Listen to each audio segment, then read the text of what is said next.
I'm sitting in the squat rack shortly after a brief warm-up, and I'm not feeling it, man. I'm feeling crap, lethargic, sleepy.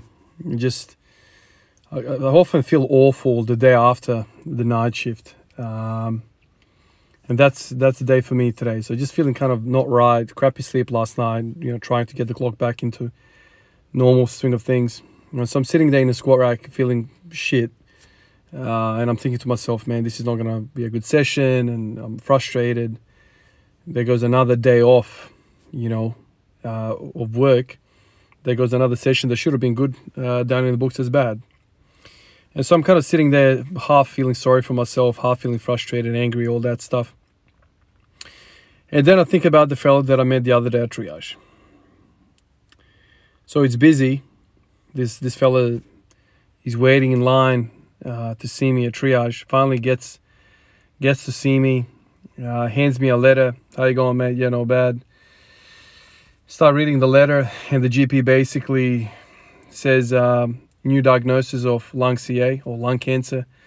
Please see report, CT scan report.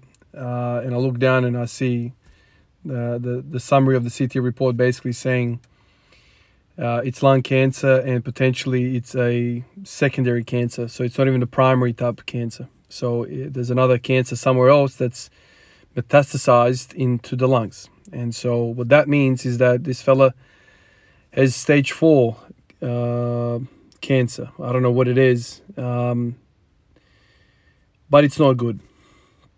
It's not good, and I look up to him, and I often don't know what the situation is, whether the GP has informed the patient of the situation or not. And so I often find myself not sure how to, approach the situation. I pick my words very, very carefully, because the last thing I want to do is tell this man that he's got cancer and it's very bad. At the freaking triage window, everyone can hear, and I don't want him to kind of break down in front of me.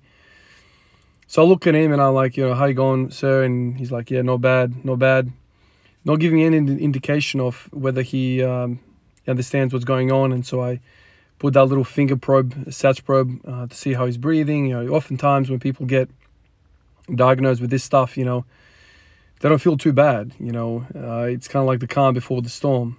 So anyway, I triaged him and I put him in the right area after that, and that was basically it. But that type of story takes me a minute to kind of think of that story when I'm in my own life, feeling some type of way, not feeling the greatest, not feeling, 100%, right? We all have these oscillations day to day of how we feel. Not everyone feels 100% every single day. Not everyone feels fantastic in the gym every single day. It's very rare to feel 100% and, ready to attack.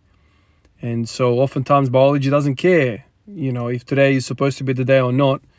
You're going to feel how you feel. Like last night, I forced myself to go to sleep around 10 o'clock, even though I woke up at 2 p.m., right, after the night shift. So I forced myself to go to bed at 10. I'm restless, I'm turning, wake up. My son wakes up like at 2 o'clock in the morning, so I go sleep in his bed for a little bit to get him to sleep. And so I'm just completely broken sleep. And then in the squat rack today, I'm like, man, I've just warmed up fairly well. I've kind of broken that first sweat, and I still feel crap. And at that point, I knew it was going to be a crap session. And then I think of this man, and I think about what sort of day he had on that day. What sort of weeks, months, maybe a year he's going to have.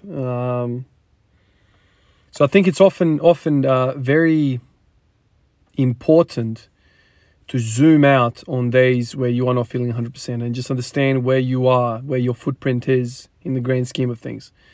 Oftentimes I like to zoom out even, the perspective of looking at the earth as a globe. And I think about how insignificant of a star dust freaking molecule I am in the grand scheme of things. So these are some of the tools that I have ingrained into my head, when I'm not feeling the greatest. I just zoom out. I call it a zoom out. And I zoom out and I just see what's going on. My experience in life matters and it's significant, all that stuff, but you need to kind of be aware of what's happening everywhere, so it's a very kind of healthy way to approach things. And I think this is the basis for a lot of my, approach to life, to training, to all of that. And I think it takes a minute for new people to kind of understand where I'm coming from when it comes to training and the program that I've chosen and how I like to live my life and all that sort of stuff. It takes a minute for people to realize my perspective, because it's not just a linear, vanilla view of simply strength training. For me, strength training is, you know, superimposed on top of a life that is not an athletic life. It's not a professional life. It's a very much a life that has many, many different hats. I have many different hats to kind of entertain and wear throughout the day. And so when I rock up with my hat on, you know, the squat everyday guy, or the, you know, front squat session today, and it doesn't go well, then, you know, you adjust and you kind of zoom out and have a bit of a think and, you know, find your ground, appreciate who you are and what you are in that moment in time, and you go about your business. You know, I plan to do some ollie lifting today. I haven't had, you know, the energy or the will to do it in recent weeks.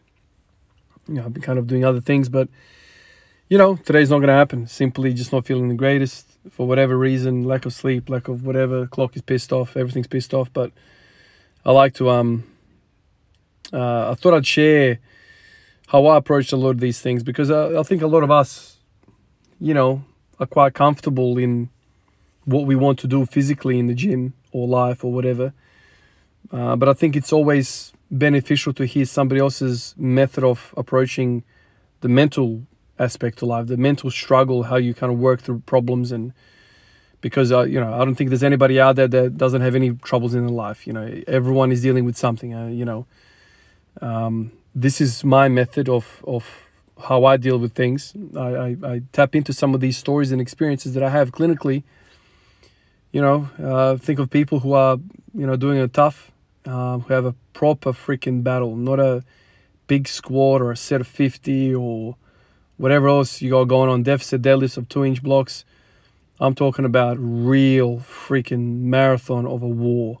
I mean, that fella, you know, I've been around the game for a little while. I know exactly what's gonna happen, you know, for him, and it's not gonna be a pleasant experience. He's gonna be in and out of hospitals a lot.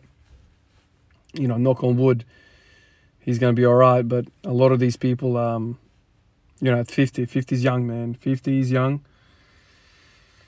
And so, I mean, these experiences, at least for me, make me appreciate that even on those shit days in the squat rack, you know, I have to learn to nod my head and be like, I'm a lucky person.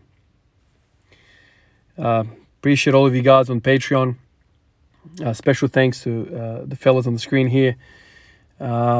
Obviously, Discord is going really well. I've just uploaded a video to the Q&A section. So Q&A 7 today. So I've just done it, uploaded it.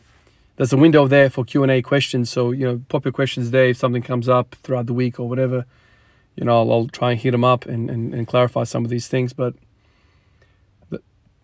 that's all for me today. Slow day, crappy day, mental health day. I don't know what it is day, but didn't feel good, didn't train well. Just going to eat a whole bunch of food, hang out with the fam, and then try and get a better sleep tonight. Anyway, guys, I'll catch you guys in the next one. Peace out.